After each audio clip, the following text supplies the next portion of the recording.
Continuar estudando sobre o Tribunal de Cristo. Querido Deus, louvamos o Teu nome, porque só o Senhor é Deus e Todo-Poderoso. O Senhor controla todas as coisas. O Senhor controla a mente dos homens, o Senhor controla animais, o Senhor controla governos, o Senhor controla os elementos dos céus e da terra. Nada escapa do Teu controle. Que isso possa trazer em nós paz, sabendo, ó Pai querido, que temos um Deus que é amor e que cuida de nós. Te louvamos porque o Senhor também é um Deus justo, um Deus que odeia o pecado, um Deus que trata o pecado e o pecador, ó Pai querido, e é por isso que Jesus morreu em nosso lugar, para que pudéssemos receber do Teu perdão. E te agradecemos por isso, porque esse perdão é de graça, ó Pai querido. Te louvamos também, ó Pai querido, por causa da sua justiça, que nos leva também a ter uma vida santa. Ajuda-nos a entender, ó Pai querido, que o Senhor merece a nossa devoção, que o Senhor merece que lutemos contra o pecado, e que nós entendamos também que muitas vezes, ó Pai querido, o Senhor nos disciplina por causa dos nossos pecados, isso é, por causa da nossa rebelião. E que essa verdade, ó Pai, possa nos ajudar a respeitar o Senhor, que possa nos ajudar a estar avaliando a nossa vida, que possa nos ajudar, ó Pai querido, a não brincar com o pecado, ó Pai, respeitando a sua santidade. E quando estivermos, ó Pai querido, debaixo da sua disciplina, que possamos experimentar arrependimento genuíno, abandono de pecado, ó Pai querido, e voltar a viver de maneira agradável ao Senhor. Peço que, ó Pai querido, à medida que estivermos estudando sobre essa realidade de que um dia nós, os salvos, compareceremos diante do Senhor para prestar contas do que estamos fazendo com a vida que o Senhor nos deu, com o que estamos fazendo com os recursos que o Senhor nos deu, ó Pai querido, que isso possa nos motivar a fazer as mudanças que a Tua Palavra diz que precisamos fazer, ó Pai, e que possamos fazer essas mudanças pela motivação correta, que seja por amor ao Senhor, ó Pai querido, que seja por devoção ao Senhor, que seja por respeito ao Senhor, amor pela Tua obra e também, ó Pai querido, pelos prêmios que nos aguardam, ó Pai. Nós pedimos essas coisas agradecidos em nome de Jesus. Amém. Quero ler novamente para vocês 2 Pedro, capítulo 3, versículos 3 até 18. Acima de tudo, quero alertá-los de que nos últimos dias surgirão escarnecedores que zombarão da verdade e seguirão os próprios desejos, dizendo: o que houve com a promessa de que ele voltaria? Desde antes do tempo de nossos antepassados, tudo permanece igual como desde a criação do mundo.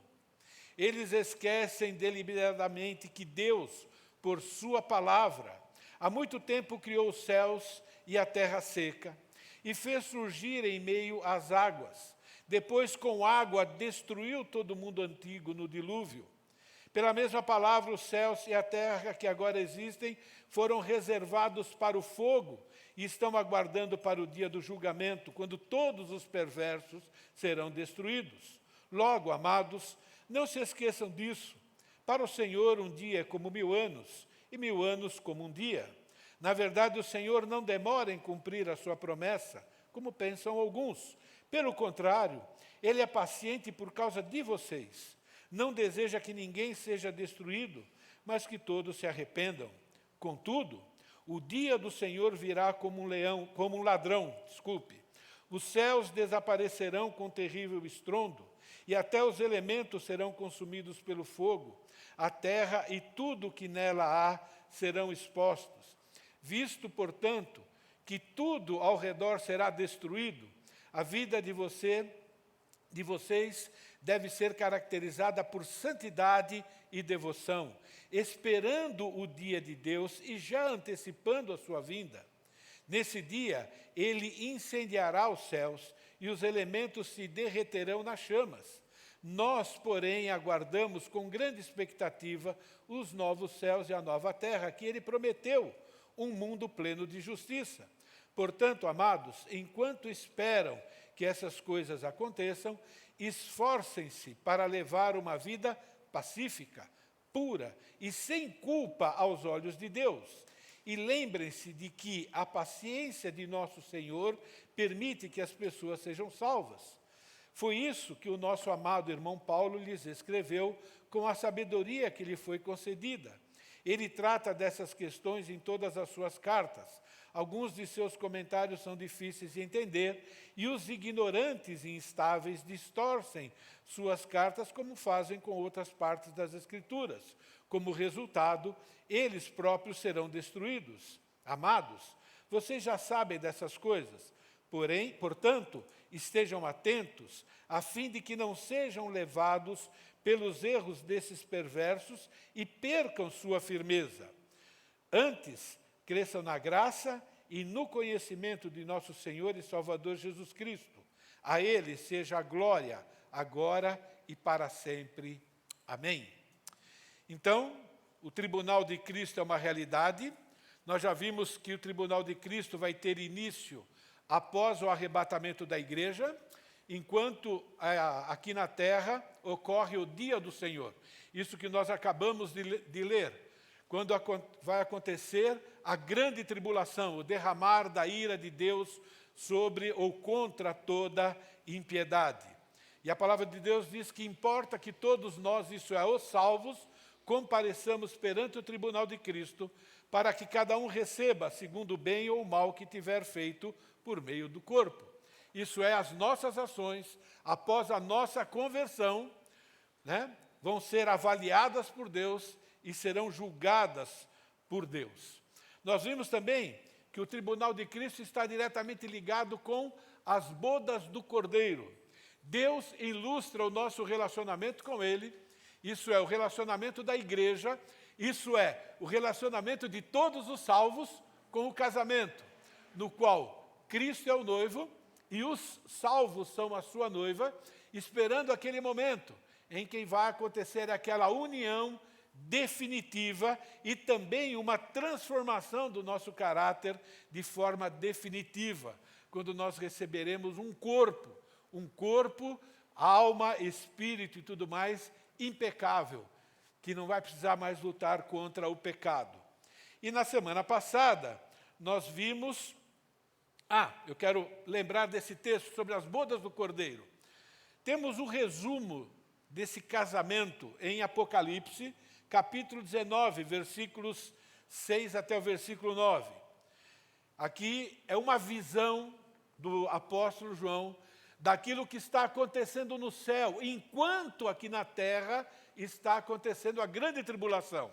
Então vi uma voz, ouvi como voz de numerosa multidão, como de muitas águas e como de fortes trovões, dizendo: Aleluia! Pois reina o Senhor nosso Deus, o Todo-Poderoso. Aqui é uma preparação, anunciando o retorno físico de Jesus, e aqui fala da igreja com Ele. Alegremo-nos, exultemos e demo-lhes a glória, porque são chegadas as bodas do Cordeiro, cuja a esposa a si mesma se ataviou, pois lhe foi dado vestir-se de linho finíssimo, resplandecente e puro, porque o linho finíssimo são os atos de justiças dos santos. Então me falou o anjo: escreve, bem-aventurados aqueles que são chamados à ceia das bodas do Cordeiro. E acrescentou: são estas as verdadeiras palavras de Deus. Então, lembrando, o motivo pelo qual a igreja não vai passar pela grande tribulação, primeiro é porque a palavra de Deus diz que a igreja foi salva pelo Senhor Jesus e não foi salvo para passar pela tribulação, não foi salvo para passar por esse momento. O outro motivo é porque nós vamos estar lá no céu, nas bodas do Cordeiro, passando primeiramente pelo tribunal de Cristo, né? Aquela purificação final, aquela avaliação final, né? Na qual os nossos atos de justiça vão ser avaliados por Deus, para que possamos realizar o casamento e voltar com Jesus, na qual vamos reinar com Ele durante o reino milenar de 1000 anos. Então é importante a gente lembrar que o tribunal de Cristo não tem nada a ver com céu ou inferno. Quero sempre lembrar disso, ok? O tribunal de Cristo não vai determinar quem vai para o céu ou quem vai para o inferno, porque isso é pela graça de Deus, através da fé no que Jesus Cristo fez por nós. Então, não trata sobre a nossa eternidade, mas trata sobre a nossa vida aqui neste mundo. Se nós cumprimos o propósito de Deus, se fizermos a diferença no ponto de vista de Deus aqui neste mundo ou não. Então está relacionado com essas bodas ou casamento. Relembrando, a semana passada a gente lembrou dessa analogia, né? Tribunal de Cristo, bodas do Cordeiro. A igreja é a noiva de Cristo e foi comprada por preço. A sua salvação, a minha salvação, custou para Deus a morte de Jesus. Custou o sangue de Jesus. Para nós é de graça, mas para Deus custou. Jesus se fez ser humano, se limitou a ser um ser humano para sempre, para poder nos salvar. Jesus foi preparar um lugar para a igreja, a moradia, a noiva. E esse é o papel, né, do noivo, é a responsabilidade do noivo. Qual é a responsabilidade da igreja? A nossa responsabilidade. Nós recebemos dons, nós recebemos recursos para glorificar o noivo. Tem a ver com o enxoval, né? Então, a preparação do enxoval para o casamento, nós estamos preparando aqui através da nossa vida, através do nosso dia a dia, através de como nós usamos a nossa vida. Cuidado, vou usar um termo, através de como nós gastamos a nossa vida. Se nós estamos nos desgastando de maneira agradável a Deus, ou estamos desgastando a vida para nós mesmos, ok? Vimos também, né, que o arrebatamento da igreja será entre as nuvens, para o encontro com o Senhor nos ares. Lembra? Né, no casamento, né, daquela região, o noivo e a noiva se encontram no meio do caminho. É por isso que vai acontecer o arrebatamento, e por isso que o arrebatamento é entre as nuvens. Né? É por isso que só nós vamos ver Jesus, e não o mundo todo, pelo menos nessa primeira vinda. Após o arrebatamento, cada membro da igreja, que é o corpo de Cristo, vai prestar conta da sua fidelidade ao tribunal de Cristo. Isso é, a noiva apresentando para o noivo: olha o que eu fiz com os recursos que o Senhor me deu. Então nós vamos ter que apresentar isso. Né? Imagine isso. Como é que você e eu, como é que nós vamos chegar lá?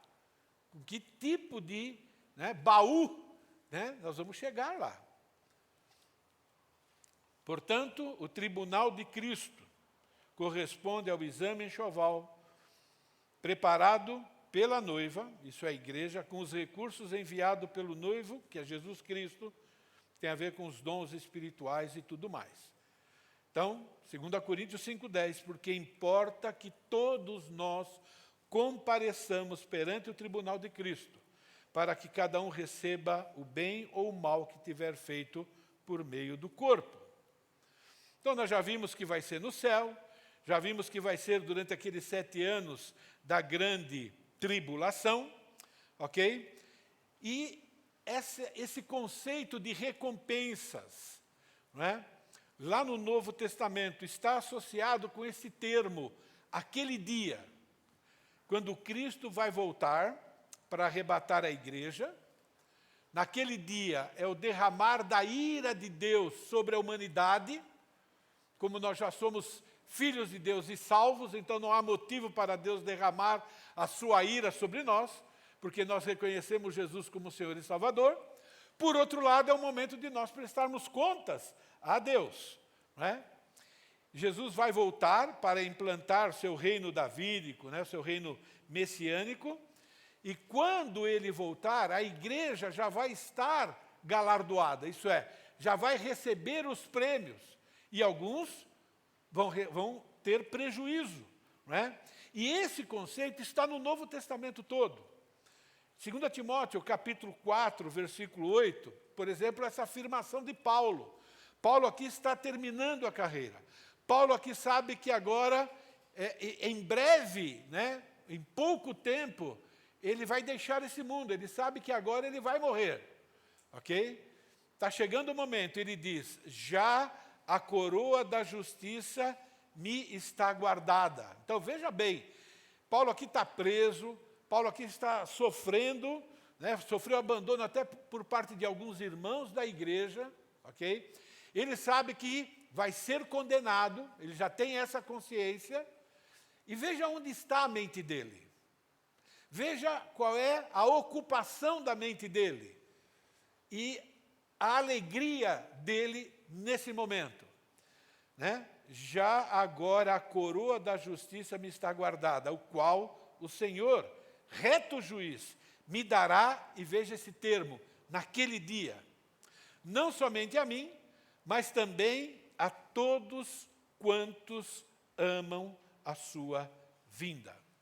Mais para frente a gente vai falar um pouco sobre esses galardões, ou essas coroas, ok? Mas Paulo fala sobre isso, e vários outros textos do Novo Testamento também falam sobre essa questão de galardão, de receber recompensas.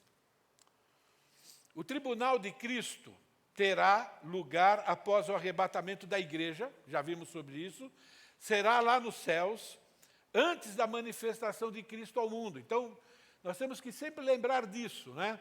A volta de Jesus acontece em duas etapas. A primeira etapa é exclusivamente para os salvos, quando ele vai se encontrar conosco no meio do caminho. Mas ele vai voltar fisicamente, depois desse período de 7 anos, com a igreja, para reinar aqui no planeta Terra, e naquele momento, sim, é aquele momento em que todo olho vai ver Jesus voltando. Apocalipse capítulo 19, versículos 6 a 8, fala assim, alegremo-nos, exultemos e demo-lhes glórias, porque são chegadas as bodas do Cordeiro, cuja esposa a si mesma já se ataviou, pois lhe foi dado vestir-se de vinho finíssimo, resplandecente, porque o linho finíssimo são os atos de justiça dos santos. Esse aqui é aquele motivo, né, principal desse tribunal de Cristo. É aquela purificação, vamos dizer assim, final da igreja. A nossa purificação final, quando tudo vai estar resolvido, né, diante de Deus. Provavelmente, né, nesse tribunal de Cristo, nós vamos reconhecer, talvez pecados que a gente não reconheceu ainda. Lá nós vamos reconhecer ou entender a santidade de Jesus e a obra que ele fez de maneira plena, sem essa mancha de pecado e sem a limitação, né, da nossa mente. E lá nós vamos ver quão importante foi o sacrifício de Cristo em nosso favor, a purificação que ele realizou em nós. Talvez lá vá acontecer o arrependimento, vamos dizer assim, puro e perfeito, né? Na qual vamos estar limpos definitivamente do nosso pecado, no sentido da nossa consciência em relação a isso. Por quê? Porque a nossa consciência hoje ela é manchada pelo pecado, a nossa mentalidade é manchada pelo pecado, não é? Até o nosso arrependimento, ele é um arrependimento muito aquém do real, porque ainda existe essa humanidade, existe esse pecado em nós, né? A gente minimiza os nossos atos, a gente transfere as nossas culpas, não é? Então, esse vestir-se de linho finíssimo simboliza aquela purificação perfeita, né? Na nossa mente e tudo mais. O sangue de Jesus já fez isso. mas eu creio que essa consciência definitiva e, vamos dizer, purificação final, por quê? Porque nunca mais vamos pecar, não é? Então, isso faz parte do plano de Deus, né, para a nossa vida, e nós vamos participar disso e ver com perfeição quem nós éramos, o que nós nos tornamos e o que Cristo fez por nós. E é muito importante que nós tenhamos em mente essa verdade. O livro de Apocalipse, escrito no ano 100, ele encerra para aquele grupo de pessoas, e agora para nós também, com essa verdade a respeito da vinda de Jesus. Eis que venho sem demora, e de novo, essa questão do galardão.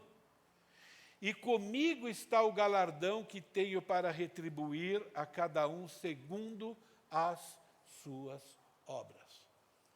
Então é muito importante que nós entendamos que isso é real, que Jesus pode voltar a qualquer momento, que há prêmios e perda, não é? E que vai ser segundo o nosso comportamento, o que estamos fazendo com os recursos que Deus nos dá.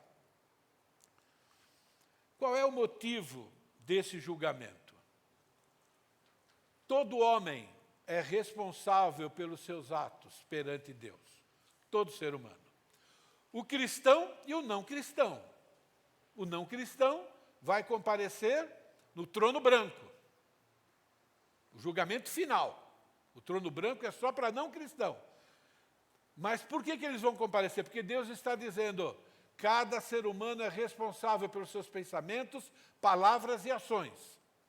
Nós, os cristãos, vamos comparecer diante do tribunal de Cristo. Por quê? Porque nós somos seres humanos, criados com capacidade de se autoavaliar, de saber o que é certo ou errado. Perante Deus, não importa se a pessoa tem conhecimento das Escrituras ou não, ela é responsável. Eu costumo dizer, é como um motorista. Quando ele decide ir para um devido lugar, quando ele entra numa rodovia, se ele conhece as regras de trânsito ou não, o problema é dele. Se ele se lembra ou não, o problema é dele. Ele vai ser multado caso ele quebre alguma regra. Não importa se ele conhece ou não, ele deveria conhecer. Essa é a obrigação de todo homem, não é? E a palavra de Deus diz que até as nossas palavras, aquelas que a gente acha que não fazem diferença, até essas palavras serão julgadas diante de Deus. Isso é muito sério. Preferia estar pregando algo mais agradável, mas é isso que cabe nesse momento. Digo-vos que toda palavra frívola que proferirem os homens, dela darão conta no dia do juízo.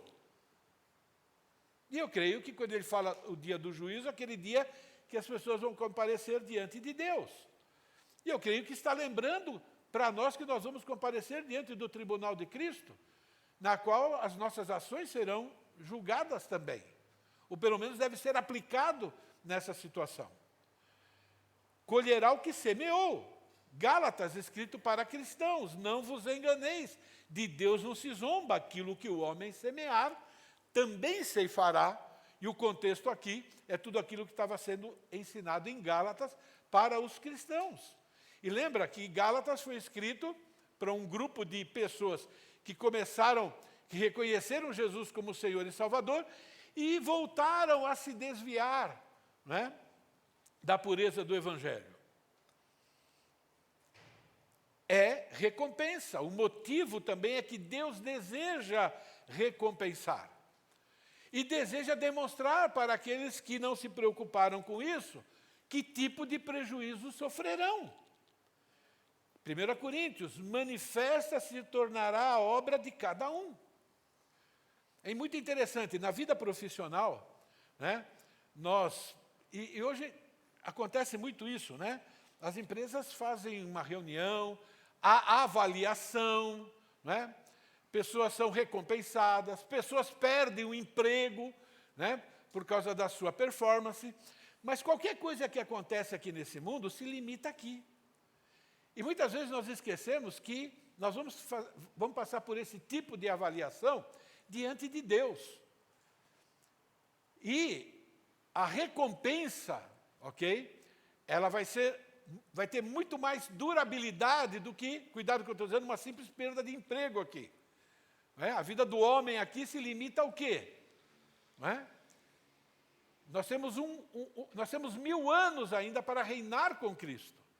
No mínimo, as recompensas têm a ver com esses 1000 anos, no mínimo. Ok? Manifesta se tornará obra de cada um, pois o dia a demonstrará. E que dia é essa? De novo, né? Aquele dia que nós vamos estar no tribunal de Cristo. Porque está sendo revelada pelo fogo. E qual seja a obra de cada um, o próprio fogo o provará. Se permanecer a obra de alguém que sobre o fundamento edificou, esse receberá galardão. E a palavra galardão é a palavra recompensa. E se a obra de alguém se queimar, sofrerá ele dano. E a palavra no original significa prejuízo ou perda. Mas esse mesmo será salvo. Então, sempre lembrando que não tem nada a ver com céu e inferno, ok? Como que através do fogo. Então, o julgamento vai ser pelas nossas obras, pelas nossas palavras, pelos nossos pensamentos, pelas nossas ações. O valor que nós damos ao plano que Deus tem para a nossa vida. Nós existimos aqui para cumprir propósitos de Deus. Nós existimos aqui para fazermos a diferença, para mostrar como é que um filho de Deus se comporta diante de uma determinada situação e como os filhos do diabo se comportam diante daquela mesma situação. Quando nós nos comportamos exatamente como ou parecido com o não cristão, estamos fracassando. E quando nós nos comportamos imitando a Jesus, nós vamos receber galardões. É isso que a Bíblia ensina. Por isso que a gente precisa prestar atenção de como nós estamos vivendo diante de cada situação. Porque a gente existe para isso, para mostrar a diferença entre os filhos de Deus e os filhos do diabo. Entre a diferença de Jesus, é aquele que nós imitamos, né? E o diabo, que veio para roubar, matar e destruir. E as nossas ações revelam isso. Ok? Então, será o julgamento das nossas ações, né? O valor que nós damos àquilo que Deus valoriza. O valor que nós damos ao serviço que devemos prestar a Deus. O serviço que devemos prestar uns aos outros. O que estamos fazendo com os recursos que Deus nos dá. Isso é muito importante, ok? Na apostila tem mais informações, que eu não vou passar aqui, depois vocês vão estudar. Ok? Aqui eu estou pegando alguns pontos principais. Boas obras e más obras. Como é que podemos saber se as nossas obras são boas ou são más? O que são más obras? Bom, más obras é pecado. Quando falamos de más obras, são os pecados de todo e qualquer pecador. Tanto crente como descrente pecam. O pecado do crente para Deus não é algo menor do que o pecado de um descrente.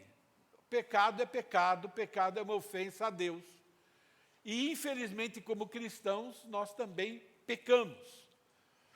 Isaías, tem vários textos aí, eu quero ler Isaías 26:10. Ainda que se mostre favor ao perverso, nem por isso aprende a justiça. Até na terra da retidão ele comete a iniquidade e não atenta para a majestade do Senhor. Então, qualquer pecado ofende a Deus porque ofende a sua majestade, ofende a sua perfeição. Então, qualquer ato contrário à palavra de Deus é pecado e isso é uma má obra. Ok?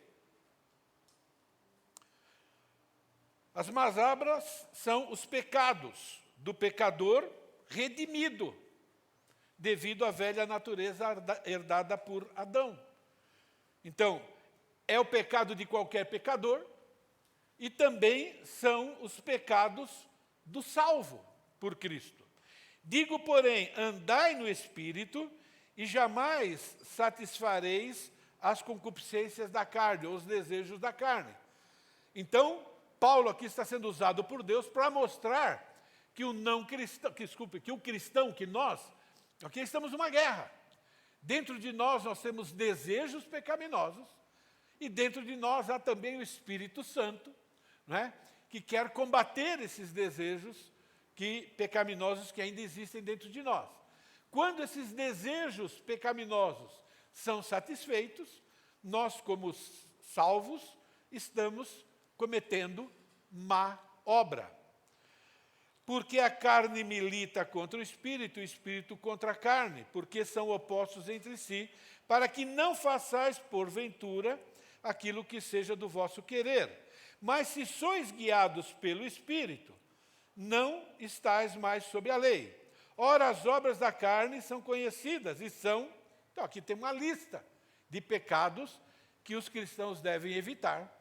E quando não são evitados, lá no tribunal de Cristo haverá prestação de contas. Mesmo pedindo perdão, ainda você os cometeu. Você ainda ofendeu Deus. Isso está lá. Prostituição, impureza, lascívia, idolatria, feitiçarias, inimizades, porfias, ciúmes, iras, discórdias, dissensões, facções, invejas, bebedices, glutonarias e coisas semelhantes a essas, a respeito dos quais vos declaro, como já outrora vos preveni, que não herdarão o reino de Deus os que tais coisas praticam. Por que ele termina desse jeito? Ele não termina para dizer que a gente vai perder a salvação, mas ele faz essa informação dizendo, olha, isso aqui é estilo de vida de quem não conhece a Deus, de quem ainda não se rendeu a Jesus. Por isso que não devem ser praticados por vocês. Vocês ainda vão ter esse desejo, nós ainda vamos ter desejos nessa área. Porque está na nossa carne, mas nós temos o Espírito que nos ajuda a combater. E ao não combatê-los, nós vamos prestar contas no tribunal de Cristo. Por isso que quando Paulo fala sobre o tribunal de Cristo, ele faz questão de dizer que apesar da perda, o que vai acontecer? Ok? Vai passar pelo fogo. Nós não vamos ir para o inferno por causa disso. Seremos salvos, mas passando pelo fogo. As más obras são aquelas realizadas pelos seus próprios esforços ou energia da carne. E quando é que você sabe que é feito pelos próprios esforços ou energia da carne? Quando busca a própria glorificação ou satisfação. Então, como é que você sabe se você fez algo, ok, aceito por Deus ou não aceito por Deus? A motivação. O descrente faz coisas, boas ações. Estou falando de boas ações. Agora vamos mudar boas ações por boas obras. Vamos fazer uma diferencinha. O não cristão faz boas ações? Faz sim. Alguns muito mais do que nós, talvez. Mas a Bíblia diz que essas ações são obras mortas, trapos de imundícia. Por quê? Porque a motivação não tem nada a ver com Deus, com a glória de Deus. Tem a ver com eles mesmos. Tem a ver com a satisfação deles. Algum tipo de satisfação ou algum tipo de ganho extremamente pessoal que fica aqui neste mundo. 1 Coríntios 10, 31, portanto, quer comais, quer bebais ou façais qualquer coisa, facei tudo para a glória de Deus. Irmãos, eu faço muita coisa como pastor, que nem sempre é para a glória de Deus. Deveria ser, mas nem sempre eu lembro, nem sempre a motivação é essa. Entende? E isso para Deus não vai ter valor nenhum, mesmo tendo feito o que devia ter sido feito. E com você é a mesma coisa. Por isso que a gente precisa estar sempre educando o nosso coração, avaliando as nossas motivações. Por que eu estou fazendo aquilo que eu estou fazendo? Mesmo que seja certo. Quando, pois, deres esmola, não toques trombetas diante de ti, como fazem os hipócritas. O hipócrita também dá esmola. Então, veja bem, a esmola do hipócrita, para Deus, é hipocrisia. A esmola de alguém que está fazendo para a glória de Deus é uma boa obra, é diferente. Né? Nas sinagogas e nas ruas, para serem glorificados pelos homens. Em verdade, vos digo que já receberam a recompensa. Aquilo que eles queriam, já receberam. Quer reconhecimento de homens? Tá bom, já está aí. Porque reconhecimento de Deus só vai acontecer lá. E quando é para Deus. Então é muito importante que nós estejamos avaliando até as coisas boas que nós fazemos. Quais são os motivos? Porque nós podemos estar fazendo muitas coisas boas e ainda assim não receber galardão, porque o motivo é ruim. Porque o motivo ele é para a própria glória, para si mesmo. Por isso que estudar sobre o tribunal de Cristo é extremamente importante para nós. Às vezes eu converso, né? Uma pessoa ela pode vir para o culto, e para vir para o culto vai exigir dela custo. Vai custar gasolina, vai custar tempo, vai custar esforço pessoal e atenção. Às vezes a pessoa faz tudo isso e não vai ganhar galardão nenhum. E às vezes a pessoa vai fazer exatamente a mesma coisa e vai ganhar galardões, por causa da motivação. Por isso que a gente precisa sempre voltar ao nosso coração e às motivações e trabalhar. Porque o seu coração é igual ao meu. Eu sempre penso primeiro em mim e nas minhas vantagens. E eu penso que as pessoas vão pensar de mim. E às vezes, por último, eu penso que Deus vai pensar de mim. Quando deveria ser o primeiro. É uma questão de treinar a nossa mente e o nosso coração. É importante estudarmos sobre o tribunal de Cristo? Lógico que é. Porque agora nós temos tempo. Eu falo, né? Eu quero que Jesus volte logo. E aí, quando eu lembro do tribunal de Cristo, eu falei, bom, quem sabe dá para eu ainda trabalhar um pouco mais e ter algo de valor para apresentar para Deus naquele momento. Ter um baú melhor. Então, enquanto Ele não vem, que a nossa motivação tenha a ver com, né, glorificar a Deus. Então, bem simples, 3 pontos que revelam que são más obras. Avaliem, né? Nós devemos avaliar a nossa vida em relação a isso. O que são boas obras? Só vou apresentar o primeiro ponto. E vamos falar sobre isso numa próxima oportunidade. Porque é a parte prática desse estudo que nós estamos tendo sobre o tribunal de Cristo. Nós podemos mudar o resultado se Jesus não voltar no próximo segundo, na próxima semana. Imagina se Jesus não volta na próxima semana. Quanta coisa a gente ainda pode fazer que vai contar como positivo no tribunal de Cristo. São o novo estilo de vida que foi determinado, que foi preparado, que está sendo ensinado por Deus na sua palavra para os seus filhos, para nós os salvos. Pois somos feitura dele. Essa palavra feitura, vocês lembram, né? A palavra grega aqui, palavra poema. É essa palavra aqui, feitura. Né? O termo poema que nós conhecemos na língua portuguesa foi usado aqui, né, na língua grega, para mostrar a belezura que Deus quer que nós nos tornemos.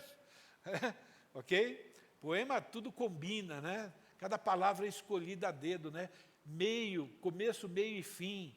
Essa é a ideia, né? Então nós somos feitura dele, criados em Cristo Jesus, novas criaturas, para o quê? Para as boas obras que Deus preparou para que andássemos nela. Você sabe, aqui é uma figura de linguagem. O andar é o estilo de vida. Não é? Então, de novo, Efésios capítulo 1, 2 e 3, mostra a nossa posição em Cristo. Somos filhos, somos herdeiros pela graça. Não é? Somos resultado do amor de Deus, escolhidos antes da fundação do mundo.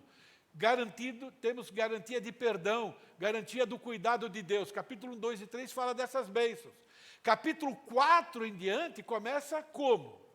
Andeis de modo digno da vocação em que foste chamados. E aí vem o nosso papel como esposo, como esposa, como trabalhador, como cidadão, como pai, como mãe, né? E assim por diante. Todo capítulo 4, 5 e 6, a parte prática. Então, capítulo 4, 5 e 6, por exemplo, de Efésios, é o estilo de vida que Deus preparou, que é possível para o cristão quando ele está debaixo do Espírito Santo, seguindo as instruções do Espírito Santo.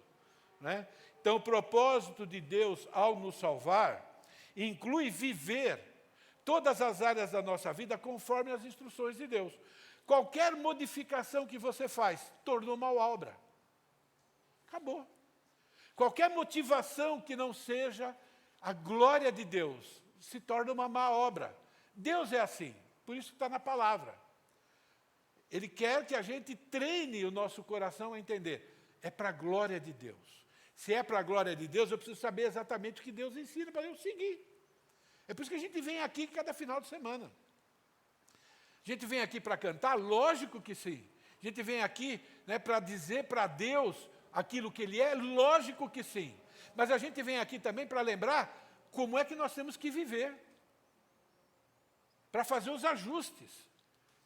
Nós devemos encarar, por exemplo, cada domingo aqui, não é? Cada grupo céu, né? Cada encontro de discipulado, como um encontro de avaliação. Uma avaliação na vida profissional, na vida acadêmica, não importa, dessa maneira. Né?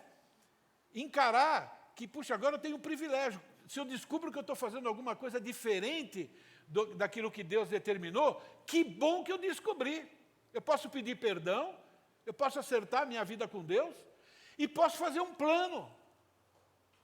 E garantir bênçãos, garantir galardões. É assim que nós deveríamos encarar cada vez que a gente abre a palavra de Deus, cada vez que um irmão conversa conosco sobre algo da nossa vida. Não é? Então, a única forma, irmãos, de glorificarmos a Deus é conhecer a palavra e seguir a palavra. Jesus resumiu, no seu contexto em que ele vivia, não é? Por que as pessoas pecam? As pessoas pecam por não conhecer as Escrituras e por não conhecer o quê? O poder de Deus. E precisa muita fé para obedecer as Escrituras. Porque as Escrituras revelam que Deus é soberano e vai controlar todas as coisas. E tem coisas difíceis da Bíblia de se seguir. Porque a gente tem medo das pessoas, não é? Tem medo do futuro. Mas se Deus mandou, então agora eu vou confiar na palavra e no poder de Deus. Então, as boas obras é aquilo que Deus determinou para nós na sua palavra. Por isso que a gente precisa voltar sempre para a palavra. Se Deus permitir, daqui 2 domingos, eu vou encerrar mesmo o Tribunal de Cristo, falando um pouco mais sobre boas obras para nos incentivar, para a gente buscar isso enquanto aguardamos a volta de Jesus. Amém? Obrigado, Deus, pela Tua palavra, ela é poderosa, ó Pai, para cumprir o propósito que o Senhor tem para a nossa vida, e o propósito que o Senhor tem para a nossa vida, ela é bem clara e bem simples, ó Pai. Devemos imitar o Senhor Jesus.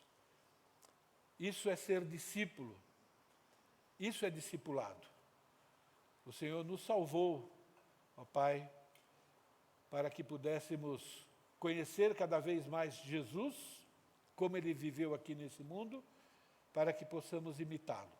Não temos poder para isso, mas o Senhor já nos deu, que é o Teu Espírito Santo que habita em nós, ó Pai. Pedimos perdão, Senhor. Perdão, ó Pai querido, por aquelas ações, pelo estilo de vida, quando vivemos para agradar a nós mesmos, com a preocupação exclusivamente com o nosso bem-estar, sem colocar o Senhor em primeiro lugar e o Teu plano para as nossas vidas. Só o Senhor tem poder para sondar realmente o nosso coração, que é enganoso. Pedimos, ó Pai querido, que o Senhor faça isso na nossa vida. Queremos ser imitadores de Davi, sonda o nosso coração, vê se há em nós algum caminho mau, ó Pai, e guia-nos pelo caminho da justiça. Para que possamos demonstrar a nossa devoção ao Senhor naquele dia, para que possamos chegar com o baú, ó Pai querido, do nosso enxoval, e o Senhor Jesus olhar para ele e se agradar, ó Pai. Que tenhamos a ambição, ó Pai, de ouvir do Senhor que fomos fiéis no pouco. Que cada um de nós e que essa igreja possa fazer parte daquele grupo de remanescente fiel, ó Pai querido, que vive para a Tua glória. É a minha oração, o meu pedido em nome de Jesus. Amém. Boa semana, amados.